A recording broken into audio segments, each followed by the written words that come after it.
epai ya bango.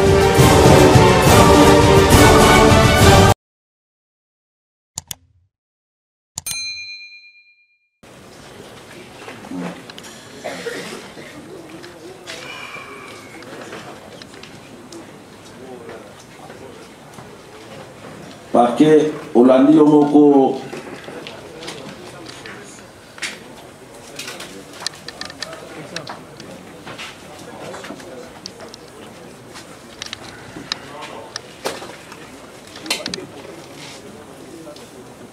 Olandi bande bandeli pour nani bakangi onenge parquet à lobby afundi yo pour na infraction ebele et puis asengi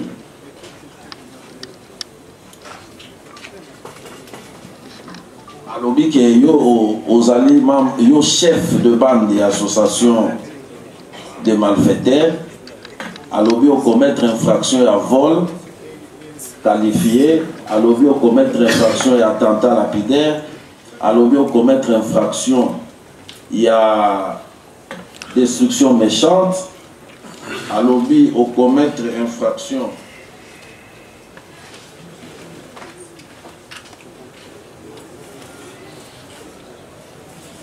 tentative de meurtre,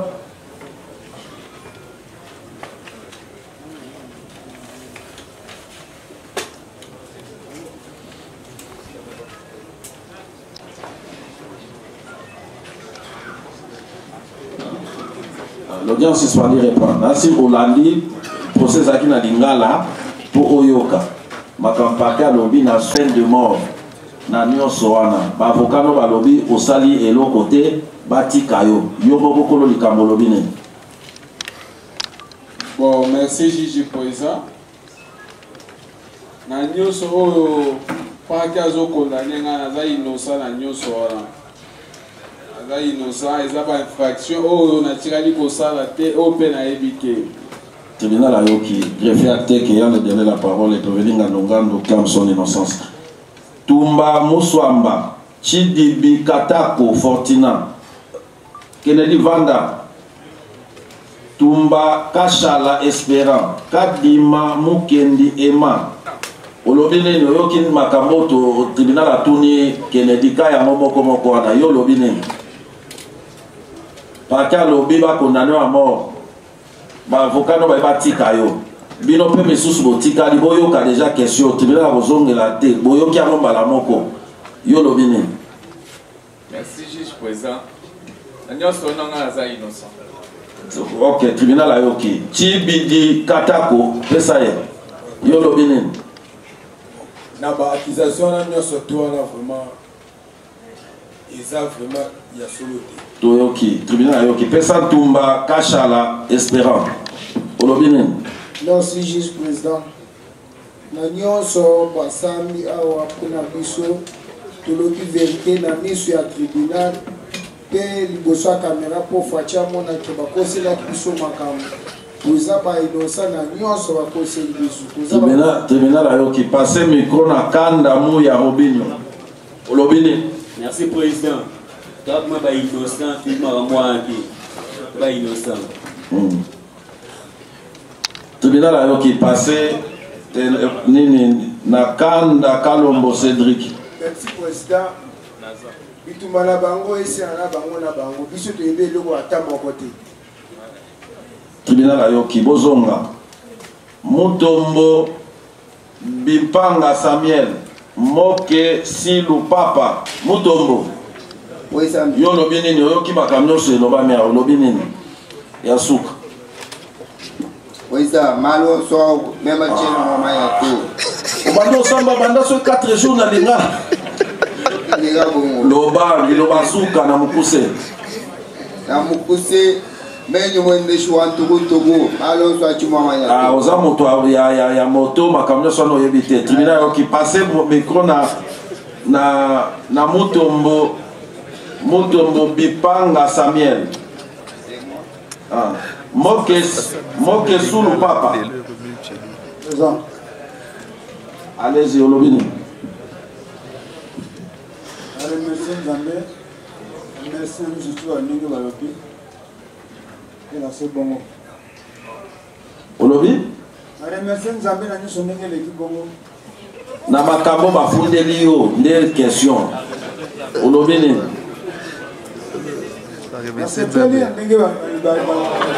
est-ce omoni bino bozalaka compliqué balobi parke alobi bakondane yo à mort baavocat na yo balobi batika yo yo sepeli na nini pesa micro na bayala Lukumu Richard. Silence s'il vous plaît, silence s'il vous plaît. Bayala Lukumu Richard, yo lobinin. Toyo ki pesa micro na ekala lokolo Joseph. Yo lobinin. Président, ma depuis na bandeleti lelo na zaino sana zawa pete na makambo wana na yebi ya moto. Oui, peut-être bien yo ki pesa micro na Kenda Kachima Lenda Petit Nico. Petit Nico lobinin. Ba condamné à mort to o batika yo. Nanya son père. Na logo. Pesa to tribunal yo ki pesa micro Mavoka Kawata Dani yo lobi nini panda kozoloba mwamba tukadi ale kakala la Placide lo sondele makitu kale nga chite ya Jesi na tetikisa utadila abi innocent Mavoka olobi nini pe passer micro epa ya mwamba kadi Milor olobi nini oyoki question ezaka moko parka lobi bakondane bino ya mort baavocat na bino bayeba tika bino yo olobi nini d'accord passer micro na Kala la Placide Jordan Kala la Placide Jordan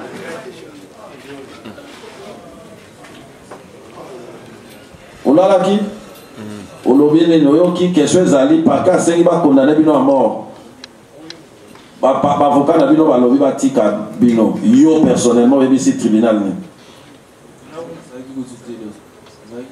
tribunal ayoki losondele bosomi Valentin nde nani oza na micro no lobambaka moko olobi nini mais non soit dans le début on va dire que naza innocent na makambo nde ya suka tozolinga toyoka ya début te po ezaka bolibere na kinda tribunal ayoki pesa epa ya Makitu Kiambi Redi olobi nini tribunal ayoki pesa micro na Kalenga chite ya Jesi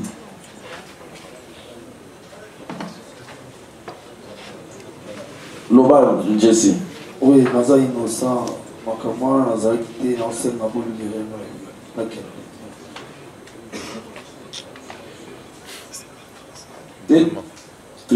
Tetikisa Atula. Pendant ce temps, pendant ce temps, Kambwa, Abandobima, Makina, Nzinga, Chikaya, Namulunda, Masevi na Elanga. Tetikisa Tokei. Oui, juste président, nous sommes tous les gars c'est en tout cas dans les innocents la série. Tribunal ayoki. Passé na Kambwa Lukonga Blaise.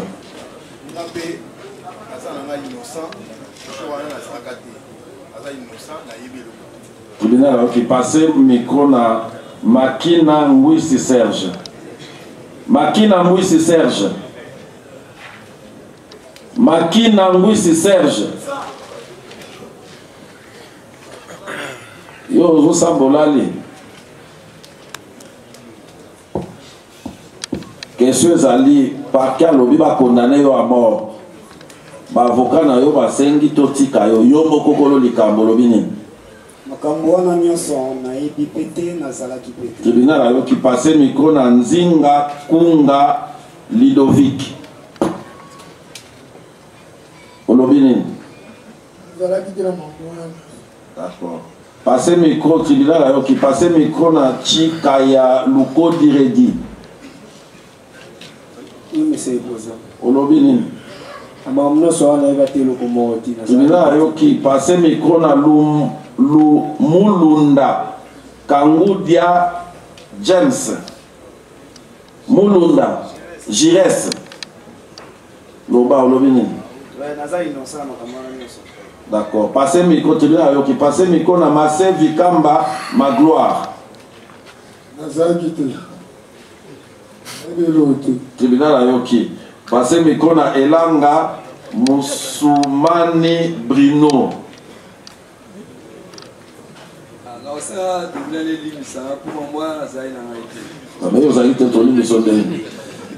Passez micro. Masita pour plaisir. Masita plaisir Joël. Kafunda Banza. Ngoi Kabau. Mukendi Kashila exaucé.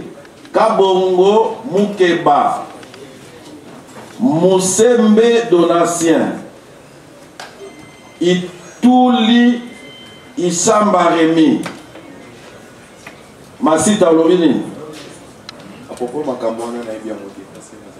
Tribunal ayoki passe micro na Kafunda.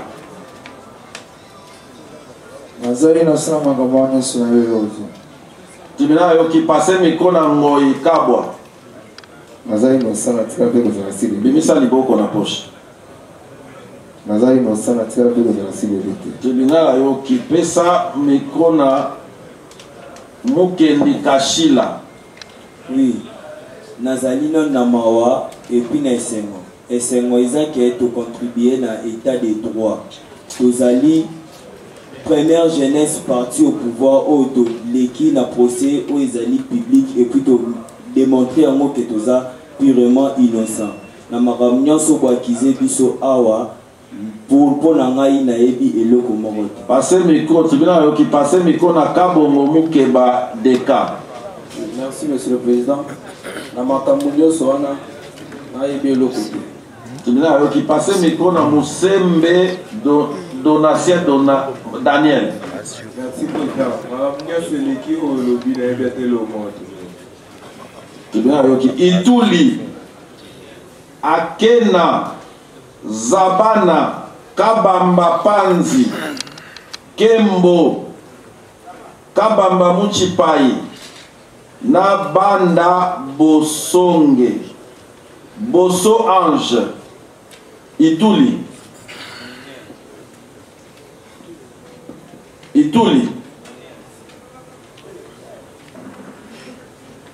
Rémi Azamine Akena Lolobini na tribunal il va condamner à mort. Parquet il va condamner à mort. Yo lobini. Na ebe lokote. Tribunal ayoki. Passez micro na Zabana.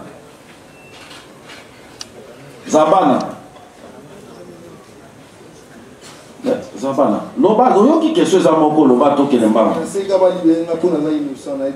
Tribunal ayoki passez micro na Kabamba Panzi Eden. Je suis innocent, que la justice puisse m'acquitter. Le tribunal vous a suivi. Passez le micro à Kembo Lukao. Papa nga nasi ngaka naza na nga innocent makambo nyonso leki na yebi yango te nga abulaka na nga na moto mpona ede mama na ngai na foye na ngai toyoki passe micro na Banda Bosco Ange.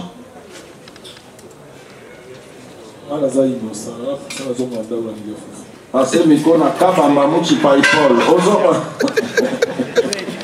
Kabamba Muchipai Paul.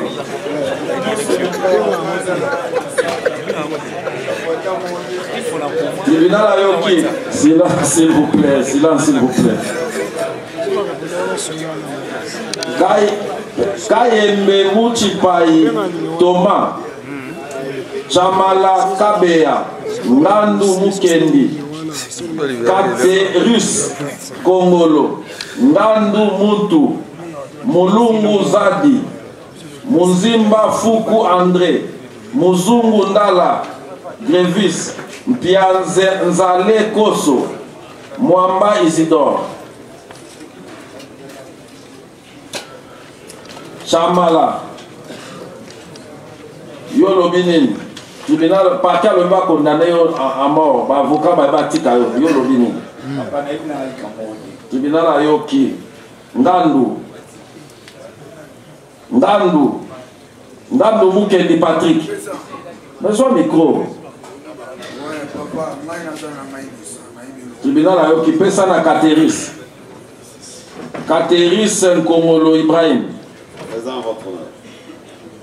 À propos de tout ce qui est dit, on est innocent. Nous on reste combattants. On l'a segué. Je suis innocent et je resterai combattant de l'UDPS jusqu'à la fin. D'accord, le tribunal a compris. Passez le micro à Ngando Montou.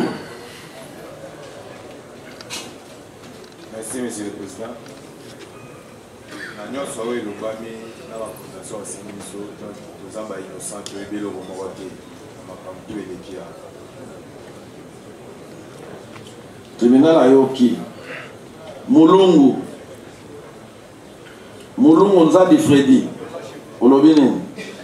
Magambala na bia motoche. Passez micro, tribunal Ayoki. Passez micro na Muzimba Fuku André. Merci, Président. Président Baïno, Batika Bichot.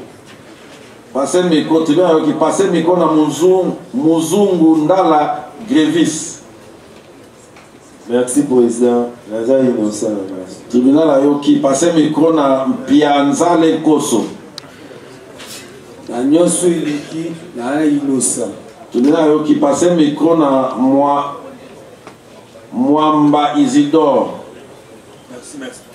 Merci, Monsieur le Président. La Nyoso, je suis innocent. Je veux que vous m'acquittez. Merci. Le tribunal prend acte de votre demande. Passez le micro à Tumba Mouswamba exaucé. Mwamba Isidore. Je suis là. Tumba Mouswamba exaucé. Non, Kaïmbe Mouchipai. Mais toi, qu'est-ce qu'il continue à faire là-bas? Toi, c'est qui? Kaïmbe. Kaïmbe Mouchipai, Thomas, on avait déjà posé la question. Allez-y. Naza innocent, Monsieur le Président. Le tribunal a compris, vous pouvez partir. Mwamba Isidore, toi c'est qui? Tumba Mouswamba, Ngoma, Matata, Bakuba, Ngandu, Kabanga, Bagila. Tribunal qui passait micro na Bakuba, Ngondo. Naza innocent na ebe le côté. Tribunal ayoki Ngandu Ngandu Chipaya Dani. Naza innocent na ebe le Tribunal ayoki Kabanga Kanku Roxane. Oui, Président.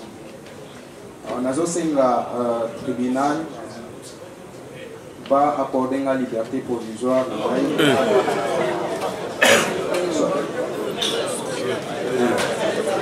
Par quel lobby va condamner à mort? Avocat non va lobby va tikayo yokolo likambo lobby ni. Un lobby qui naza innocent, na yebi likambo et puis naza qui sur le bien de l'action. Tribunal ayoki passer beko na Bagila na se Carlos. Oui, naza innocent na yebi mamote. Tribunal ayoki passer beko na Mvula Manoka Patrick. Naza innocent na yebi te. Passer micro tribunal qui na Gonei Lu Lemune Richesse. Yeyo. Ngabena inosata kuna na Gomei na ngati. Na sudui kama motondola yeyo Simba. Sala na ngayo la. Tribunal qui passer micro na Maligo Renoche. Merci, madame. Apparemment, maman, moi, c'était les abonnés de l'homme. Muchipai Paul, tribunal ayoki. Muchipai Paul. Pompu Mwepu. Pompu Mwepu, exemple tout moko. Pompu mutu mususu, Mwepu mutu mususu. Pompu Mwepu mutu moko. D'accord. Tout Kangoy. Malou Paulin.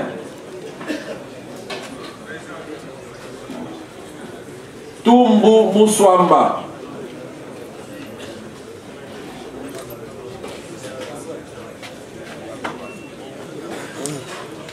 Bope Palanga. Bope Palanga. Pangala.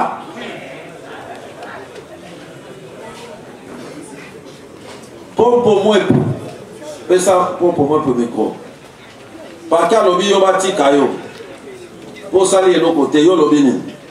Oui, bien sûr, on a sali le côté tribunal a yoki. Pesa micro na Kadima Mukendi Aimé. Oui, Mogonji. Tribunal Paka lobi ba condamné à mort. Ba avocat va sengi bati kayo yo lobini. Ah, Mogonji a onyo songa na amona na ibi na loko mo na sala peki. Tribunal a yoki pesa micro na tout Kangoi. Olobini ni tout Kangoi. Paka lobi ba condamné à mort. Ba avocat no ba lobi bati kayo yo lobini. Tribunal a yoki pesa micro na Malu Paulin. Chena mumanya bolu na chomo. Olobi oyebi likambo moko te. Chena mumanya to chef. Paka tribunal a yoki pesa micro na Tumbu Muswamba. Bope Palanga. Pangala. Yoka Gelo. Yohana. Pangala.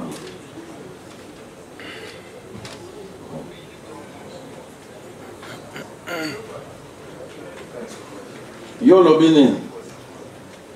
Ebe logo tena kinendaku. Tribunal a yoki. Nani a yoki komo na ina note. Prévenir Kabamba Mulumba Etienne. Parquet à lobby. Tribunal a condamné à peine de mort. Pour la rébellion d'association de malfaiteurs, l'avocat no lobby au salé l'autre côté, tout le monde a dit yo lobby ni. Ok, monsieur le président, je suis innocent. Le tribunal a compris. Kalengi Kukilana Laurent. Mais voici, monsieur le président. Le parquet dit.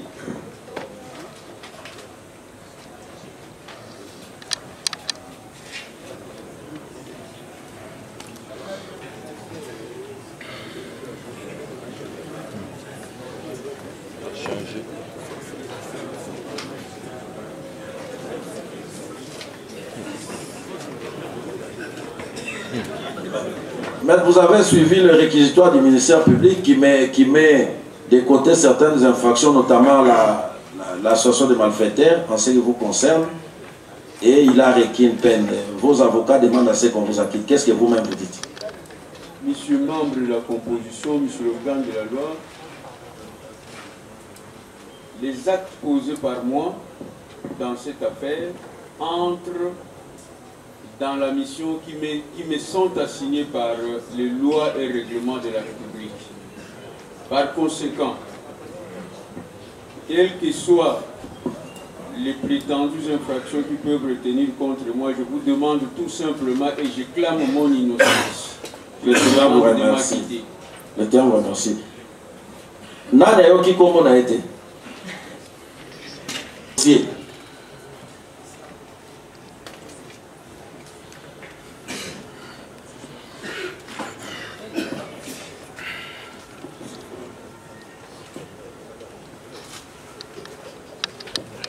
Le tribunal, estimant sa religion suffisamment éclairée, clôt le débat, prend l'affaire en délibéré pour rendre sa décision dans les minutes qui suivent.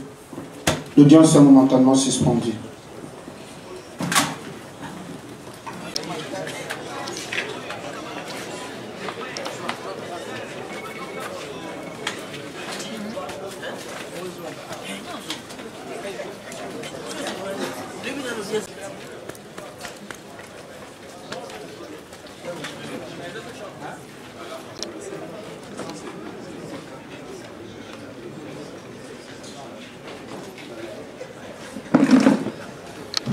L'audience suspendue reprend.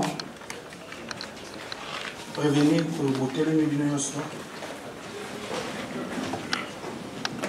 Le tribunal va donc prononcer son jugement sur dispositif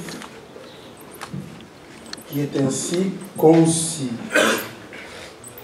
Par ces motifs, le tribunal statua publiquement et contradictoirement à l'égard des prévenus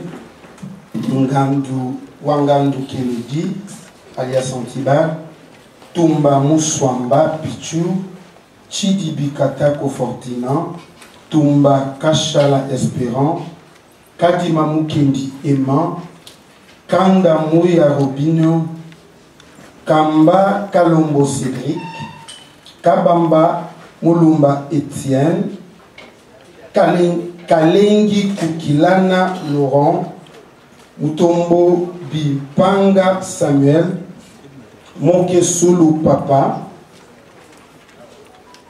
Bayala Lukumu Richard, Ekala Lokolo Joseph, Kenda Kachimalenda Petiniko, Mavoka Kawata Dani, Mwamba Tukadi Ilor, Kalala Placide Jordan, Losondele Bonsomi Valentin, Makitu Kiambi Redi, Kalenga Chiteya Jessie, Tetikisa Atudila Simon, Kambwa Lukonga Blaise, Makina Ngwisi Serge, Nzinga Kunga Ludovic, Chikaya Lukodi Redi, Mulunda Kangudia Jires, Masevi Kamba Magloire, Elanga Musumani Bruno,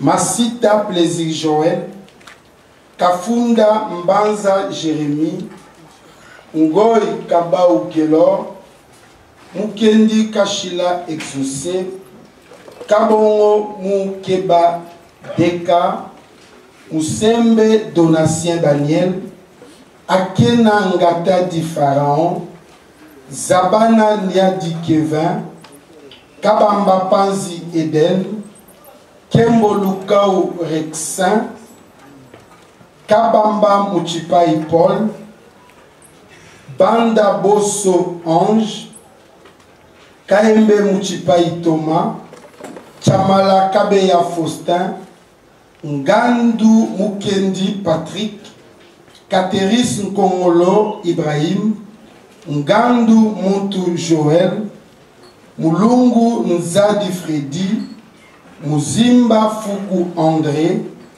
Muzungu Ndala Grevis, Mpianza Lekoso, Mwamba Isidore, Ntumba Muswamba Exaucé, Ngoma Matata Didi, Bakuba Mbongo Nico, Ngandu Chipaya Dani, Kabanga Kanku Roxam, Bakila Nase Carlos, Mvula Manoka Patrick, Gone Lemune Richesse, Maligo René Cho Winok, Muchipai Paul, Kadima Mukendi Aimé, Mpompo Mwepu, Ntukangoy, Malou Paulin, Ntumba Muswamba, Ebope Pangasha Gelor, et à l'égard des partis civils, Kabouya Mukuna Maurice, Kabangu Jacques, Kapia Musinga Mado, Alphonse Mwarabu Mac Lubia, Junior Mwabilou Carole Mwabilou, Flavia Bilomba Campinga, Marie-Olive Lembe, Karzun Tumba, Ketia Vanderville, Karzun Tumba, Ketia Vanderville, Ngoy Kabouya Dominique, Singa Ndungidi Marguerite, Tangi Simba David, Tangi Diakana Mathilde, Tangi Toussoma Godlive, Tangi Lelo Alain, Tangi Lukenguluka Eliane, la société Blue Development SARL, Philippe Valérie Kobange, Christelle Kobange, Mbelenga, Angonge Nta, Makolo Kabamba, Mpoi Kabamba, Mbelu Kabamba, Gilles Lipapou et Anisha Tsamba. Vu la loi organique numéro 13/011-B du 11 avril 2013 portant organisation, fonctionnement et compétences des juridictions de l'ordre judiciaire, vu le code de procédure pénale, vu le code pénal livre 1er et 2 spécialement en les articles 4, 14, 20, 21, 44, 67, 79, 81, 112 et 110, 133, 135, 156 et 158.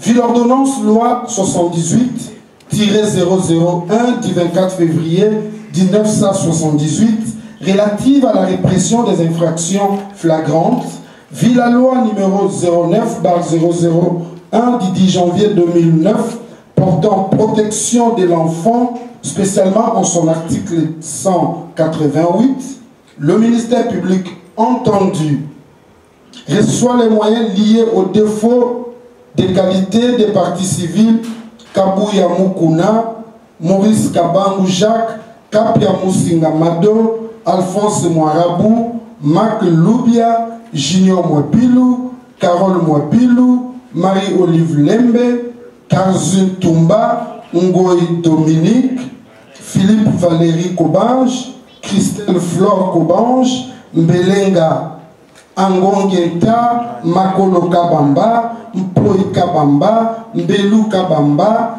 Ketia Vanderville, Flavia Bilomba, Kapinga et Anisha Ntsamba, mais le dit non fondé. Dit non établi, en fait, comme en droit, les infractions d'association des malfaiteurs, de tentatives de meurtre, de vols qualifiés, de destructions méchantes, d'attentats à la pudeur et de rébellions mises à charge des prévenus Kadima Mukendi Ema, Kabamba Mulumba et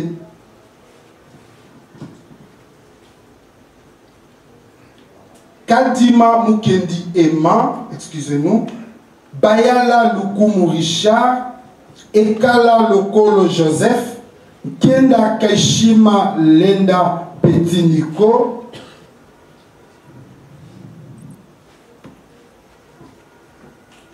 Mavoka Mawata Dani, Mwamba Tukadi Milor, Kalala Placide Jordan, Losondele Bosomi Valentin, Makitu Kiambiredi, Kalenga Chiteya Jessie, Kabwa Lukonga Blaise, Makina Ngwisi Serge, Nzinga Kunga Ludovic, Chikaya Lukodi Redi, Mulunda Kangudia Jures, Masevi Kamba Magloire, Elanga Musumani Brino, Masita Plaisir Joël, Kafunda Mbanza Jérémy, Ngoi Kabau Kelor, Kabongo Mukebadeka, Ituli Isamba Rémi, Akena Ngatadi Pharaon,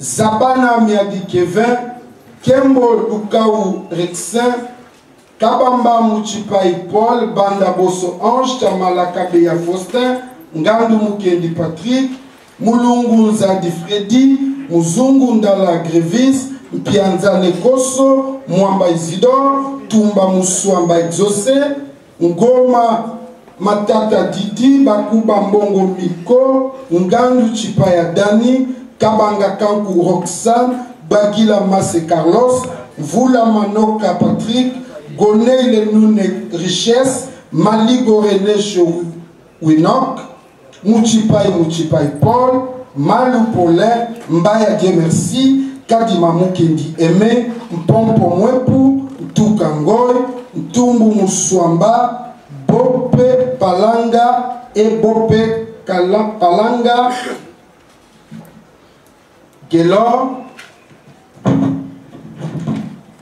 En conséquence, les en acquittent de ses chefs et les renvoient des faits de toute poursuite judiciaire sans frais.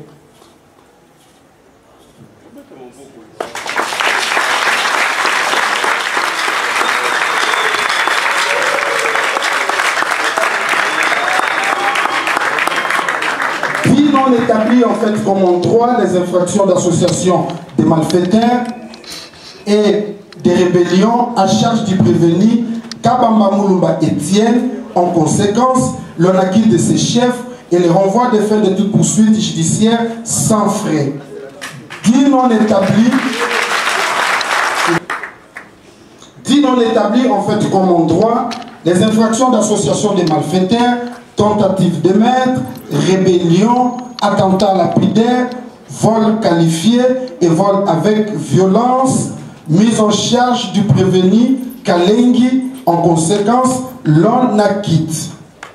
Dit par contre, établi en fait comme en droit les infractions d'association des malfaiteurs, des tentatives de meurtre, de destruction méchante, de vols qualifiés, d'attentats lapidaires, mise à charge des prévenus Ngandu Wangandu Kennedy alias Antibal, Tumba Mouswamba Pichu, Chidibi Katako Fortina, Tumba Kashala Espérant, Kayembe Muchipai Thomas, Moke Sulu Papa, Tikisa Atudila Simon, Muzimba Fuku André, Mukendi Tombo Bimpanga Samuel, Gandu Montu Joël, Kateris Kongolo Ibrahim, Musembe Donatien Daniel, Kabamba Panzi Eden, Kanda Mouya Robinho. En conséquence, condamne les prévenus Ngandu Wangandu Kennedy alias Atibal, Tumba Kashala Espérant, Chidibi Katako Fortina, Kayembe Muchipai Thomas, Tumba Mouswamba Pichu, Kateris Kongolo Ibrahim, à la peine capitale chacun du chef de l'association des malfaiteurs et de la tentative de meurtre, à 10 ans de servitude pénale principale chacun du chef de vol qualifié, à 5 ans de à 4 ans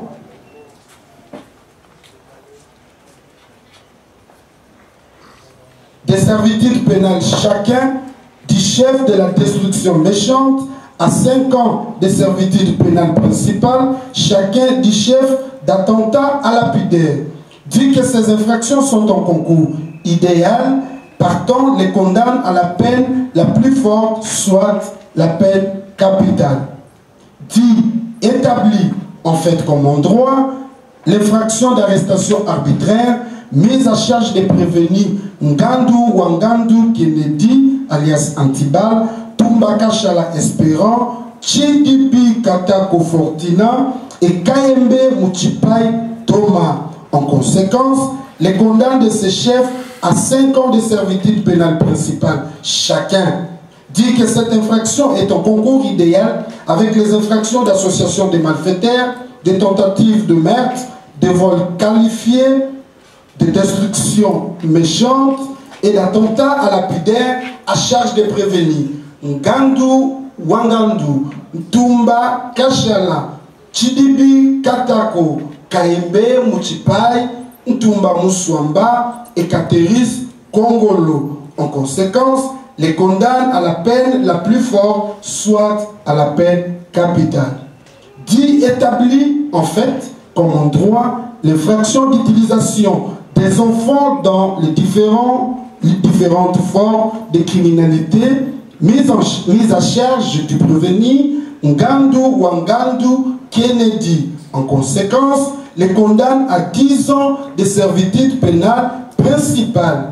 Dit que cette infraction est en concours matériel avec toutes les infractions mises à charge du prévenu Ngandu Wangandu Kennedy Antibal.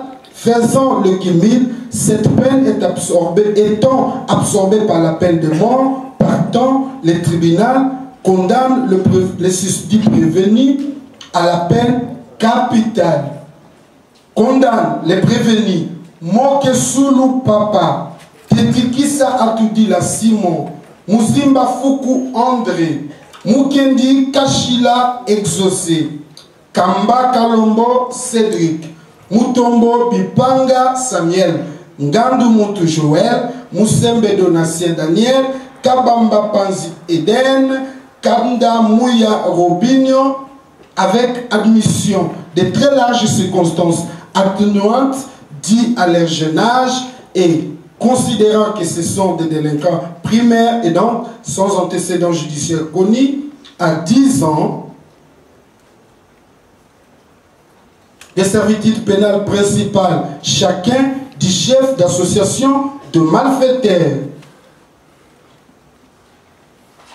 à 5 ans de servitude pénale principale chacun du chef de tentative de meurtre et à 3 ans de servitude pénale principale chacun du chef de vol qualifié et à une amende de 500 000 francs congolais récupérable par 15 jours de servitude pénale subsidiaire en cas de non-paiement dans les délais légaux.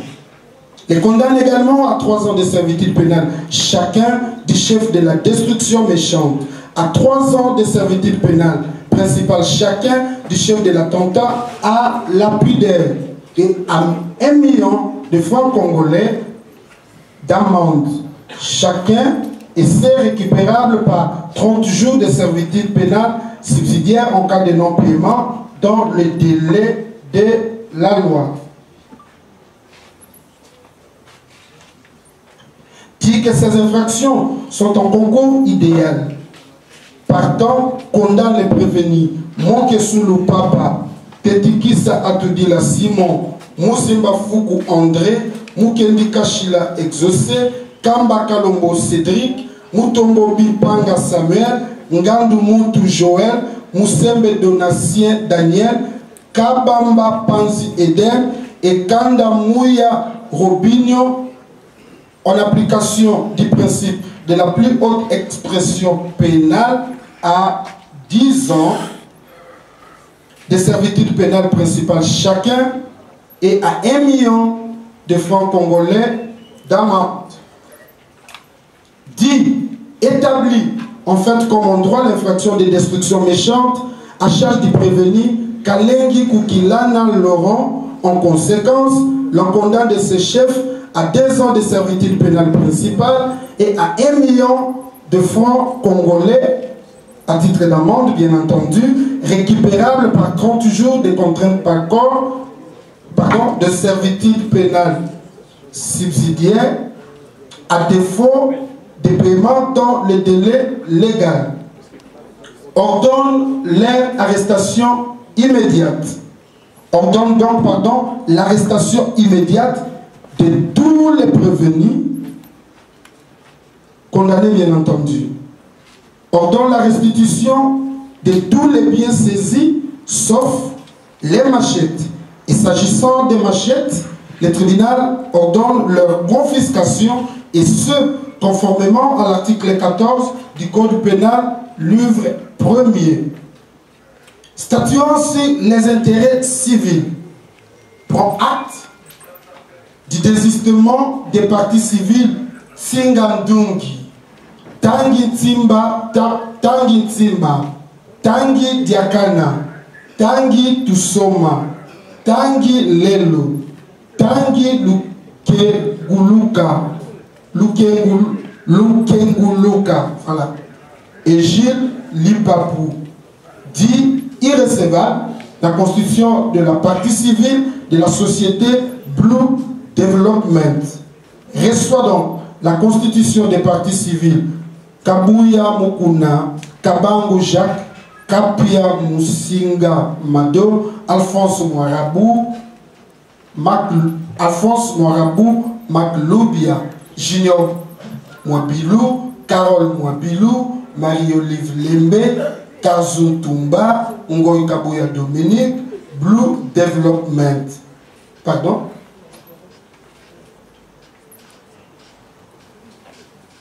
Kazu Tumba, Ngoy Kabuya Dominique, Philippe Valérie Kobange, Christelle Flore Kobange, Mbelenga Angonge Nta, Makolo Kabamba Mpoyi, Kabamba Mbelu, Makolo Kabamba, Mpoyi Kabamba, Mbelu Kabamba, Ketia Vanderville, Flavia Bilomba, Kapinga et Anisha Samba et la déclare fondée. En conséquence, condamne tous les prévenus, à l'exception de ceux qui ont été acquittés, à payer in solidum et c'est sur équité au parti civil que voici Kabuya Mukuna, Kabangu Jacques et Kapia Moussina, la somme équivalente en francs congolais de $20 000 américains. Tous les trois donc. Alphonse Moirabou, $30 000 américains et c'est à titre de dommages et intérêts. Junior Mwabilou et Carole Mwabilou, tous les deux, $30 000 américains. Flavien Bilomba, $30 000 américains. Marie-Olive Lembe, 1 franc congolais. Ngoy Kabouya Dominique, $30 000. Kazun Tumba, $100 000 américains.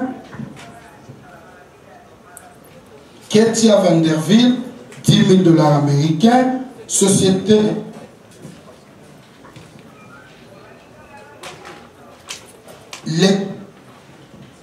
Attendez s'il vous plaît. La somme de $30 000.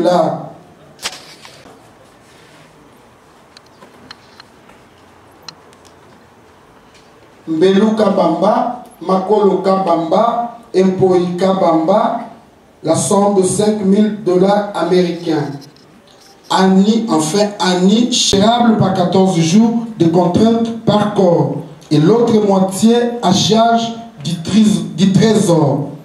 Le tribunal de grande instance de Kinshasa Gombe a ainsi jugé et prononcé par le tribunal a ainsi jugé et prononcé à son audience publique de ce vendredi 9 août 2024 à laquelle ont siégé les magistrats Blaise Yonda Bekoli, Patrick Lotika Yakusu,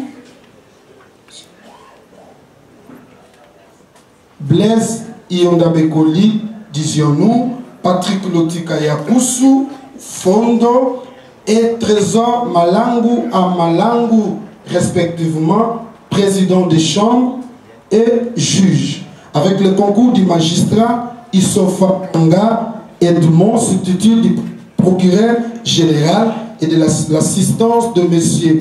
Kubangana, greffier de siège.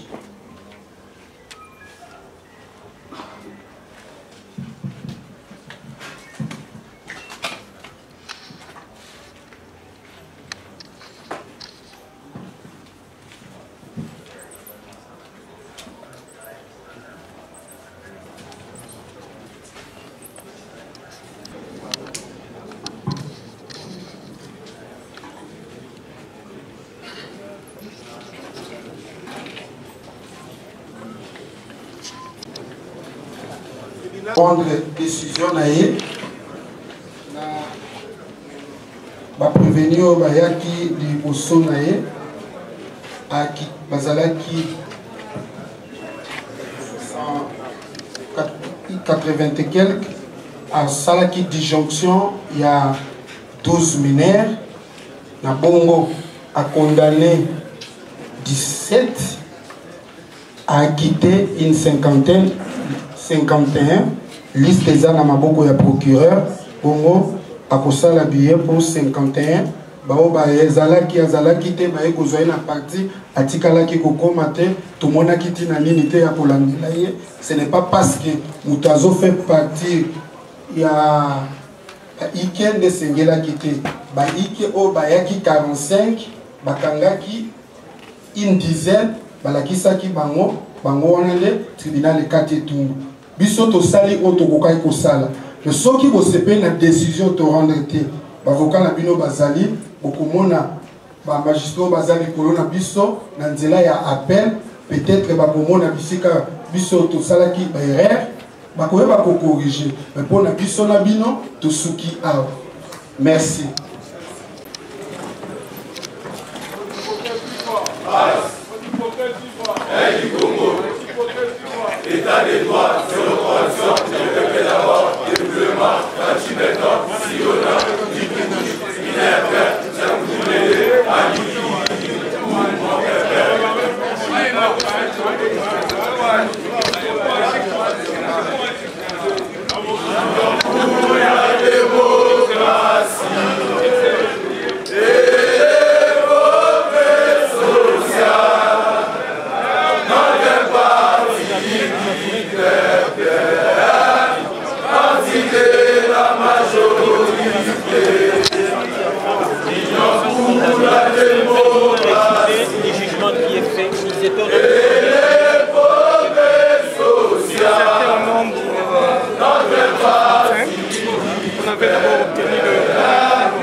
d'une vingtaine qui étaient des mineurs, qui étaient écartés à côté des jeunes, avant du droit du tribunal. Nous avons continué avec la procédure en France qui a pris fin aujourd'hui avec l'histoire du ministère public ainsi que le plaidoirie de différents. Le tribunal vient de rendre sa décision en condamnant et libérant 55 qui sont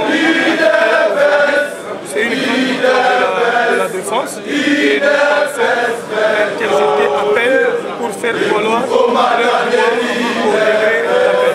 Et nous pensons que même au degré d'appel, pour obtenir l'acquittement avec les autres qui sont condamnés à la peine capitale. La peine de mort. Oui, la peine capitale, c'est la peine de mort. Mais au regard des éléments en présence, nous allons nous battre et nous obtiendrons un acquittement, d'autant plus que notre pays, c'est un pays de droit, c'est un pays où la magistrature est en train de monter et nous sommes très contents de l'indépendance de la magistrature, de l'indépendance du tribunal qui s'est monté vraiment non inféodé, qui a fait leur travail. Quitte à nous d'aller en appel pour faire valoir le droit de nos clients en recours. Le ministère public qui a vécu la peine de mort. Ce n'est pas une déception pour le ministère public. Le ministère public a fait son travail et nous avons fait remarquer qu'il n'y avait jamais eu la présence de nos clients sur le lieu. Mais avec la condamnation d'une dizaine et l'acquittement d'une cinquantaine de personnes, ça justifiera que le 10 ou le 15 qui étaient condamnés n'avaient jamais été sur le lieu de crime. Et nous verrons comment faire valoir cela au degré d'appel. Ça veut dire pour les cas de l'Israël, c'est que le il a été inutilement parce qu'il n'y a aucune condamnation pour l'attaque de sa résidence. C'était juste un bruit pour faire connaître sa position par rapport à la République. Mais nous savons une chose, les jeunes aujourd'hui doivent avoir confiance en notre justice et à respecter les institutions de la République et accompagner le président de la République. Nous, en tant qu'avocats, nous continuons à faire notre travail, mais à une seule condition, que le degré d'appel fasse droit à nos arguments que nous aurons à soutenir au moment opportun. Congo Avenir.